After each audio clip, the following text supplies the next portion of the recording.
Whisker کوئی عام بلی نہیں تھی۔ اس کے پاس ایک خاص قابلیت تھی جس نے اسے محلے کے دیگر تمام جانور سے الگ کر دیا تھا۔ وہ وقت کا سفر کر سکتا تھا۔ اس کی دم کی ایک جھٹکا اور ارتکاز کے ساتھ سرگوشا خود کو طریق کے کسی بھی موڑ پر لے جا سکتی تھی۔ ایک دن وسکر نے وقت کے ذریعے ایک عظیم مہم جوئی کا آغاز کرنے کا فیصلہ کیا۔ اس نے اپنی آنکھیں بند کی اور دور دور پر توجہ مرکوز کی، توانائی کی جاننے پہچاننے جھنجھلاہٹ کو محسوس کیا۔ جب وہ خود سے دور چلا گیا، جب اس کی آنکھ کھلی تو اس نے اپنے آپ کو قدیم مصر کے درمیان پایا، جس کے چاروں طرف بلند اہرام اور ہلچل سے بھرے بازار تھے۔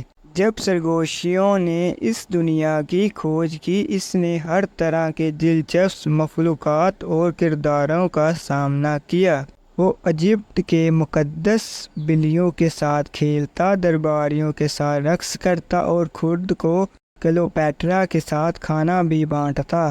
وسکر اپنی نویں زندگیوں کا وقت گزار رہا تھا اور نئے دور کے جوش و خروش میں اس نے دورہ کیا تھا۔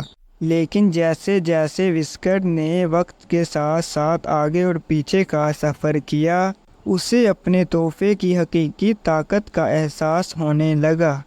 اس نے سلطنتوں کے عروج و زوال کو دیکھا، عظیم لڑائیوں اور اہم واقعات کا مشاہدہ کیا اور تاریخ کی اہمیت اور مستقبل پر ہمارے اعمال کے اثرات کے بارے میں قابل قدر سبق سیکھے۔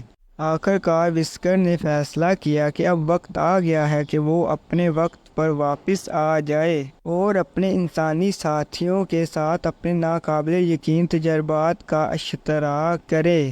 جب وہ کھڑکی پر اپنی پسندیدہ جگہ پر مڑ گیا تو وہ مطمئن ہو کر بولا، یہ جانتے ہوئے کہ وہ ہمیشہ وقتی سفر کرنے والی بلی ہوگی جس کی کہانی سنائی جائے گی۔